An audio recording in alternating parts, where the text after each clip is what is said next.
This patient is normal, just gastric problem. Doctor அப்போ gastric ப்ராப்ளமே எழுதிக்கிட்டுமா? Yeah just gastric problem தான், பயப்படுறதுக்கு பெருசாக இல்லை. கொஞ்சம் அவங்க பயத்தில் இருக்கிறதுனால கொஞ்சம் கான்சியஸ் இல்லாமல் இருக்காங்க. ஒன் டே அப்சர்வேஷனில் இருக்கட்டும், நாளைக்கு பார்த்துட்டு நம்ம டிஸ்சார்ஜ் பண்ணனா பண்ணிக்கலாம். Okay doctor. அப்போது பேஷண்ட்டோட சொந்தக்காரங்கள்ட்ட கேஸ்ட்ரிக் ப்ராப்ளம் சொல்லிடட்டுமா? ஓகே, கேஸ்ட்ரிக் டேப்லெட்ஸ் அது போதும், இப்போதைக்கு ட்ரிப்ஸ் எடுத்து அது போதும். அவங்க கொஞ்சம் நல்லா ரெஸ்ட் எடுத்தாலே சரியாயிடும். ஐ திங்க் ரெஸ்ட் இல்லைன்னு நினைக்கிறேன். நல்ல ஃபுட்டு எடுத்துக்கணும். ஆயில் ஃபுட் அவ்வளோ எடுக்க சொல்லாதீங்க. கேஸ்ட்ரிக் ப்ராப்ளமாக உள்ள ஃபுட்ஸும் ரொம்ப எடுக்க சொல்லாதீங்க. Okay doctor. அப்போ பேஷண்ட்டோட சொந்தக்காரங்கிட்ட இன்ஃபார்ம் பண்ணிடுறேன். சரிக்கா, அழாதக்கா. அத்தானுக்கு ஒன்றும் செய்யாதுக்கா. ஏன் அழாதக்கா? வெயிலில் போயிட்டு வந்துடல, அது ஒரு மாதிரி தலையச்சுனாப்புல இருக்குமா இருக்கும். ஒன்றும் செய்யாதுக்கா, அழாத. இல்லை லட்சுமி, அவர் இம்புட்டு நாளாச்சு. தலைவலி காய்ச்சன்னு கூட ஒரு நாளும் படுத்ததில்லை. திடீர்னு நெஞ்சு பிடிச்சாப்புல உட்காந்துட்டாரு. அதான் ரொம்ப வேதனையாக இருக்கு லட்சுமி. அவருக்கு ஒன்றும் செய்யக்கூடாது. ஒன்றும் செய்யாதுல்ல லட்சுமி? எனக்கு பயமாக இருக்க. பொட்ட பிள்ளை இருக்க. கடவுளே. சரிக்கா, அழாதக்கா. அத்தானுக்கு ஒன்றுமே செய்யாது, பார்த்துக்கோ. நீ வேணா பாரு, டாக்டர் இப்போ ஒன்றும் இல்லை, வீட்டுக்கு கூப்பிட்டு போங்கன்னு தான் சொல்லுவார். அழாதக்கா, வருத்தப்படாத. அவர் வெயிலோடி போயிட்டு வந்தார்லக்கா, தளர்ச்சியாக வந்திருக்கும். அதான் மனுஷன் ஒரு மாதிரி இருந்திருப்பார். அக்கா அழாதக்கா. ஏழ்னியக்கா அழாத. பெரியப்பாவுக்கு ஒன்றும் செய்யாதுக்கா. அழாதக்கா. எனக்கு ஒன்று பார்க்கறதுக்கு வருத்தமாக இருக்குது. அழாதக்கா. அப்பா பாவம், அவர் யார்கிட்ட எதுக்கும் கம்பு தும்புக்கு போக மாட்டார். அவர் உண்டு, அவர் வேலை உண்டுன்னு இருப்பார். பாவம், நீ நெஞ்சு பிடிச்சி உட்காந்துட்டாரு. ஒன்றும் செய்யாதுல்ல கடவுளே. எங்கள் அப்பாவுக்கு ஒன்றும் செய்யக்கூடாது கடவுளே. சரி யாழ்னி, அழாதம்மா, அழாத. அப்பாவுக்கு ஒன்றும் செய்யாது யாழ்னி, ஒன்றும் செய்யாது. அழாதம்மா. ஆமாக்கா, அதான் நானும் சொல்லுவேன். பெரியப்பாவுக்கு ஒன்றும் செய்யாதுக்கா. நீ அழாத. நான் காப்பி எதாவது வாங்கிட்டு வரட்டா? சூடாக தண்ணி எதாவது குடிக்கியா? எனக்கு ஒன்றும் வேண்டாம். எனக்கு எங்கள் அப்பாவை பார்க்கணும். எங்கள் அப்பாவுக்கு சரியாயிட்டுன்னு இந்த செய்தியை கேட்டாதான் எனக்கு தண்ணியே இறங்கும். பாவம் எங்கள் அப்பா. மாப்பிள்ளை வீட்டில் சொன்னியா சத்தியா? மாப்பிள்ளை வீட்டில் சொன்னியா? அவங்களுக்கு ஒரு வார்த்தை சொல்லு. ஆமாம்மா, அத்தான்ட்ட சொல்லிட்டேன்.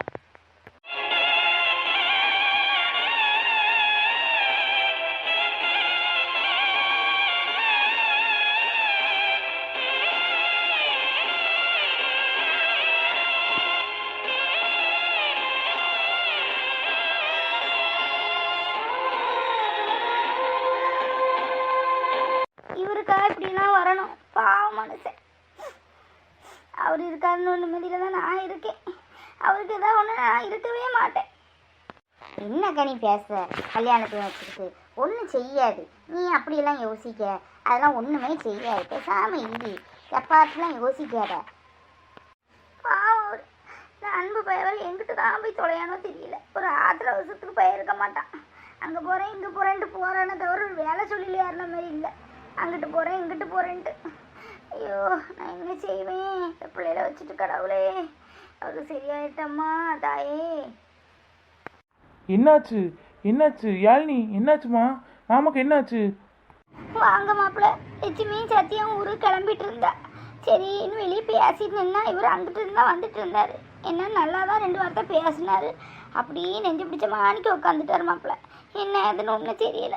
உள்ளதான் இருக்காரு டாக்டர். இன்னொன்று எதுவும் வந்து சொல்லலை. அதான் பயமாக இருக்கு. பாவம் அவரு. சரிங்க அத்தை, அழாதீங்க. யாழினி அழாத. ஏன் அழுற? நீ தான் அத்தைக்கு ஆறுதல் சொல்லணும், நீ இருந்து அழுதுட்டு இருக்க. அதெல்லாம் ஒன்றும் செய்யாது மாமாவுக்கு. இப்போ நர்ஸ் வந்து நல்லா இருக்காங்கன்னு வந்து சொல்ல தான் போகிறாங்க பாருங்க. அழாதீங்க அத்தை. யாழினி அழாத. இல்லைங்க அப்பா, இப்படி ஆயிட்டேன். அப்பா ஒரு காய்ச்சல் தலைவலினா கூட வீட்டில் இருக்க மாட்டார். அவருக்கு வந்ததும் இல்லை, படுத்தது கூட கிடையாது. பாவம், இன்னைக்கு ஆஸ்பத்திரியில் வந்து சேர்க்கக்கூடிய அளவு ஆகிப்போச்சு. சரி யாழினி அழாத. வயசானால் ஒவ்வொரு நோய் ஒருத்தங்களுக்கு வரதான் செய்யும். சின்ன வயசுலேயே ஒவ்வொருத்தங்களும் சுகரு ப்ரெஷர்னு பிள்ளைய கொண்டுட்டு வந்தால் போகிறவ. இந்த எனக்கு பக்கத்து வீட்டில் சின்ன பிள்ளை சுகருன்ட்டு இன்சுலின் போட்டுட்ருக்கு. அப்படி சின்ன பிள்ளைகளுக்கே இருக்குது. இன்னும் வயசானவங்க எப்படி இருப்பாங்க? புரிஞ்சுக்கோ. நீ இப்படி அழுதுட்டு இருந்தா அத்தை என்ன செய்வாங்க? அதான் மாப்பிள்ள நானும் சொல்லிட்டு இருக்கேன், அழாதீங்கன்னு. நாங்கள் ஊருக்கு தான்ப்பா கிளம்பிட்டு இருந்தோம். ஊருக்கு கிளம்பிட்டு இருந்தோம். கறி எடுத்துகிட்டு வந்தார். காலையில் சாப்பிட்டோம் எடுத்தோம். சரி கிளம்பலாமேன்னு பேக்கெல்லாம் எடுத்துகிட்டு இருக்கையில் தான் மனுஷன் நெஞ்ச பிடிச்ச மாணி உட்காந்துட்டார். பாவம், அவர் நல்ல மனுஷன். அவருக்கு ஒன்றும் செய்யக்கூடாது அவர் குணத்துக்கு. ஐயோ அத்தை, நீங்களுமா? யாருக்கு ஆறுதல் சொல்லுதுன்னே எனக்கே தெரியல. ஒன்றும் செய்யாதுங்க அத்தை, பேசாமல் இருங்க. இப்போ வந்து நல்லா தான் இருக்காங்கன்னு சொல்ல தான் போகிறாங்க. அழாதீங்க, வருத்தப்படாதீங்க அத்தை. யாழ்னி, நீ அழது நிப்பாட்டு. அதோ டாக்டரே வந்துட்டாரு. நர்சம்மா, என் வீட்டுக்காரருக்கு என்னம்மா செஞ்சு? நல்லா தானே இருக்காரு, பேசுகாரா, எங்களை கேட்டாரா, என்னம்மா ஆச்சு? பேஷண்ட் ஒரு நாள் அப்சர்வேஷனில் வைக்கணும். கேஸ்ட்ரிக் ப்ராப்ளம் இருக்குது. இன்றைக்கி ஒரு நாள் ரெஸ்ட் எடுத்தாங்கன்னா சரியாக போகும். நாளைக்கு தான் எதுனாலும் டாக்டர் சொல்லுவாங்க. சில பேர் டெஸ்ட்டு எழுதி தந்துருக்காங்க, டெஸ்ட் எடுத்துகிட்டு வாங்க. வேறு எதுவும் இல்லை. கேஸ்ட்ரிக் ப்ராப்ளம் தானே, வேறு எதுவும் இல்லை? கேஸ்ட்ரிக் ப்ராப்ளம், ஹெல்த் வைஸ் கொஞ்சம் வீக்காக இருக்கார். கொஞ்சம் ரெஸ்ட் எடுத்தால் சரியாக போகும். இதில் சில மெடிசன்ஸ் எழுதியிருக்காங்க, சில டெஸ்ட் எடுக்கிறதுக்கு எழுதியிருக்காங்க. நீங்கள் மெடிசன் வாங்கி ரூமில் வைங்க, டெஸ்ட்டுக்கு பே பண்ணிடுங்க. சரிங்க. இப்போ மாமாவை பார்க்க போகலாமா? ஒன் பை போய் பாருங்கள். அவரை முடிச்சா பேசுங்க. கொஞ்சம் லைட் ஃபுட்டாக தான் கொடுக்கணும். கஞ்சி அந்த மாதிரி ஐட்டம் இப்போதைக்கு கொடுத்துக்கலாம். இப்போ ஒரு 1/2 ஹவரில் முழிச்சிருவார். இன்ஜெக்ஷன்லாம் போட்டிருக்கு. போய் பாருங்கள். மாப்பிள்ள, அந்த துண்டை தாங்க, நான் போய் மாத்திரை வந்து வாங்கிட்டு வரேன். நீங்கள் அவரை போய் பாருங்கள். அட போங்கத்த, நீங்கள் போய் மாமாவை பாருங்க, நான் வாங்கிட்டு வரேன். போங்க, மாமா எப்படி இருக்காரு என்னன்னு பேச்சு கொடுத்து பாருங்க, போங்க. அப்பாவுக்கு இப்படி ஆயிட்டாங்க, கொஞ்சமும் நினச்சி பார்க்கல. பாவம் அப்பா, அம்மா பயந்து பதறிட்டாங்க. யாழ்னி, இப்படிலாம் அழக்கூடாது. நீ தான் அத்தைக்கு ஆறுதல் சொல்லணும். இதோட பெரிய விஷயம், பெரிய பிரச்சனை வந்தாலும் நீ தான் ஆறுதல் சொல்லணும். இப்படி இருந்து அழுதுட்டு இருந்தேன்னா எப்படி? அவங்க போய் என்ன செய்வாங்க? சரி போ, அழாத. போய் மாமாவை பாரு, மாமாவுக்கு ஒன்றும் செய்யாது.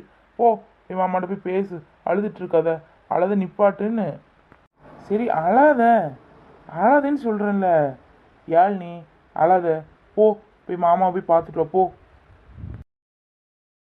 பாவம் யாழ்னி ரொம்ப பயந்துட்டா போல. அவசரத்தில் நம்ம அப்படியே ஓடி வந்துட்டோம். அம்மாட்ட கூட சொல்லலை. சரி, அம்மாட்ட அப்புறமா ஃபோன் பண்ணி சொல்லிக்கலாம். என்னங்க என்னங்க என்னங்க? அத்தா, அப்பா, அப்பா. காமாட்சி, பயந்துட்டியோ? அப்படி சீக்கிரம் போயிட மாட்டேன் உன்னைய விட்டுட்டு. ஒன்றும் இல்லைம்மா, என்னவோ நெஞ்சுக்குள்ளே படபடப்பாகவே இருந்து காலையிலேருந்தே. அதுவும் வீட்டில் இருந்திருக்க மாட்டேனா, சரி வெளியே போயிட்டு வருவோமேன்னு போனேன். அது வெயில் பற்றியா தலையை கறக்கிடுச்சு போல இருக்கு. ஆமாங்க ஆமாங்க, ரொம்ப பயந்து போனீங்க. இம்புட்டு நாள் ஆச்சு, காய்ச்சல் தலைவலி கூட நீங்கள் படுத்தது இல்லையே. நெஞ்சு பிடிச்சிட்டு உட்காந்துட்டீங்களே, எனக்கு கண்ணிலே நிற்கிங்க. உங்களுக்கு ஒன்றும் இல்லைலாங்க, ஒன்றும் இல்லைலாங்க. சரிக்கா, அழாத. அத்தா தான் முடிச்சிட்டுல, அழாத. நர்ஸு சொல்லியிருக்காங்கல்ல, சத்தமாக பேசக்கூடாது, எடுக்கக்கூடாதுன்னு. சத்தமாக பேசாதக்கா, சும்மா நார்மலாகவே பேசு. பாவம், அப்புறம் அவரு பயந்துடாம. என் பிள்ளைய கல்யாணத்தெல்லாம் வச்சுட்டு அப்படி சீக்கிரம் போயிட மாட்டேன். என்ன லட்சுமி, பாவம் லட்சுமி ஊருக்கு கிளம்பிட்டு இருந்தா, என்னால் ஊருக்கு போக முடியாமல் ஆக்கிட்டேனம்மா. அதனால என்னத்தான், ஊருக்கு போட்டால் இன்னைக்கு போட்டால் என்ன 2 நாள் கழிச்சு போகிறது. அதனால ஒன்றும் இல்லைத்தான், உங்களுக்கு உடம்பு சரியாயிட்டலத்தான், அதான் வேணும். ரொம்ப பயந்துட்டு அக்காவும் யாழ்னியும். அப்பா, அப்பா, உங்களுக்கு ஒன்றும் இல்லைல்லப்பா? ஒன்றும் இல்லைம்மா, ஒன்றும் இல்லை, பயப்படாத. அப்பாவுக்கு ஒன்றும் இல்லை. என்ன நேற்று ராத்திரி சாப்பாடு சேரலை என்னமோ, அதான், வேற ஒன்றும் இல்லைம்மா, பயப்படாத. மாப்பிள்ளை தான் உங்களுக்கு மருந்து மாத்திரைலாம் வாங்க போயிருக்காங்க. வேண்டாம், துண்டை கொண்டாங்கன்னு கேட்டேன். அவர் இல்லை, நான் வாங்கிட்டு வரேன், நீங்கள் போய் மாமாவை பாருங்கன்னாரு. பாவம், உடனே வந்துட்டார். மாப்பிள்ளை வந்துட்டாரோ? சரி சரி, எனக்கு ஒன்றும் இல்லைம்மா, ஒன்றும் இல்லை. கொஞ்சம் தலைச்சையாக இருக்குது, அப்படிதான். வீட்டுக்கு போயிடுவோம். இங்கிட்டு இருந்தா அண்ணன் வலி பல்லு வலின்ட்டு பிள்ளை போட்டுவான். வேண்டாம்மா, கல்யாணம் கட்சியில் இருக்குது, 5 பைசா வீட்டில் இல்லை. போவோம். இல்லைத்தான், அவசரப்படாதீங்க. பெரிய டாக்டர் வந்து அவங்கள நல்லா செக் பண்ணியிருக்காங்க. அவங்க நாளைக்கு தான் விடுவேன்ட்டு இருக்காங்க. ஏதோ கேஸ்ட்ரிக் ப்ராப்ளம் தான், இருந்தாலும் சில பேர் டெஸ்ட்டெல்லாம் எடுக்கணும்னு எழுதி கொடுத்துருக்காங்க. அதான் மாப்பிள்ளதுக்கு பணம் கட்ட போயிருக்காரு. இருங்கத்தான், நீங்களும் முன்னாள் நான் ஆஸ்பத்திரிக்கு வந்திருக்கா செய்யுங்க. உடம்பு முடியாதனால வந்திருக்கீங்க, ஒன்றும் செய்யாதான். நம்ம எல்லா டெஸ்ட்டும் எடுத்துகிட்டே போவோம். எடுக்கிறது நல்லது பார்த்தீங்களா? ஐயோ வேண்டாதாயி, நமக்கு ஆஸ்பத்திரி எல்லாம் பற்றி தெரியாதா? துட்டை பிடிங்கிட்டு விட்டுருவான். காய்ச்சல் தலைவலி போனாலே 1000 ரூபா இருக்காது. இது சொல்லிட்டு 1 லட்சம் 2 லட்சம் பிள்ளை போட்டா எங்கிட்டு போவ? பிள்ளைக்கு கல்யாணம் வேறு இருக்குன்னு 10 15 நாள். நான் அவரு கூறு கட்டவேன். சரி அதாவது சாப்பாடை சாப்பிடுவேனா? சாப்பிட்ட நாள் உள்ள வேலை தான் அப்படி ஆயிடுச்சு. வேண்டாம்மா, அதெல்லாம் சரியா போச்சு. சாயந்தரம் போல வீட்டுக்கு போயிடுவோம். லட்சுமி, டாக்டர் போய் பேசு. மாப்பிள்ள, வாங்க மாப்பிள்ள. உங்களுக்கு ரொம்ப சிரமம் கொடுத்துட்டணும். என்ன மாமா இப்படிலாம் பேசிட்டு இருக்கீங்க? இதுல என்ன சிரமம் இருக்கு? உங்களுக்கு இப்போ எப்படி இருக்கு? உடம்பு பரவாயில்லையா? ஆமா மாப்பிள்ள, இப்போ கொஞ்சம் பரவாயில்ல மாப்பிள்ள. கலசத்து நாட்கள் இருந்து காலையில இருந்து அப்படிதான் இருந்து. அதான் வீட்டுலயே இருந்திருக்க மாட்டேனா. சரி வெளியே போயிட்டு வருவோமே, வீட்டுல இருந்து என்ன செய்ய போறோம் அப்படின்ட்டு போனேன். அது தலையை சுற்றி கலக்கிருச்சு. நெஞ்சு ஒழிச்சாமான்னு இருந்து. அதான் மாப்பிள்ள, எல்லாத்தையும் ரொம்ப பயம் கட்டிட்டேன் போல இருக்கு. சரிங்க மாமா, ஏதாவது சாப்பிட்றீங்களா? ஏதாவது வாங்கிட்டு வரட்டுமா? இல்லை மாப்பிள்ள, ஒன்றும் வேண்டாம். ஒரே ஏப்பமா வருது. கேஸ்ட்ரிக் ப்ராப்ளமாம்மா, வேற ஒன்றும் இல்லை. ஏதோ ஒத்துக்காது சாப்பிட்ருப்பீங்க, இல்லை நேரம் கழிச்சு சாப்பிட்ருப்பீங்க. கேஸ்ட் ப்ராப்ளமாக இருக்குது, வேற ஒன்றும் இல்லை. இல்லை மாமா, நான் வீட்டில் போய் கொஞ்சம் கஞ்சி வேணால் கொண்டு வரேன். அம்மா சோறாக்கி இருக்கும்ல, அம்மாவுக்கும் தெரியாது. திடீர்னு தான் சத்யா ஃபோன் பண்ணால் அப்படியே இறங்கி ஓடி வந்தேன். அம்மாட்ட சொல்லிவிட்டு கொஞ்சம் கஞ்சியாக இருந்தால் கொண்டுட்டு வரேன். உங்களுக்கு இந்த மாதிரி கஞ்சி, இட்லி இந்த மாதிரி தான் சாப்பிட சொல்லியிருக்காங்க. ரொம்ப சமைக்க முடியாத பொருள்லாம் கொடுக்கக்கூடாது அப்படி இப்படின்ட்டு இருக்காங்க. நான் போய் வாங்கிட்டு வரேன் மாமா. இருக்கட்டும் மாப்பிள்ள, வேணாம் இருக்கட்டும். சாப்பிட்டாலும் பரவாயில்ல, வயிறு ஒன்றும் அப்படி பசி இல்லை மாப்பிள்ள. எதுக்கு இருந்தால் அழுதிங்க? வேண்டாம் மாப்பிள்ள. அட இருக்கட்டும் மாமா, அவங்க சொல்லியிருக்காங்கல்ல, வீடு என்ன எங்கே தானே, பைக் இருக்குல்ல, ஒரு இட்டு போயிட்டு வந்துருக்கேன்.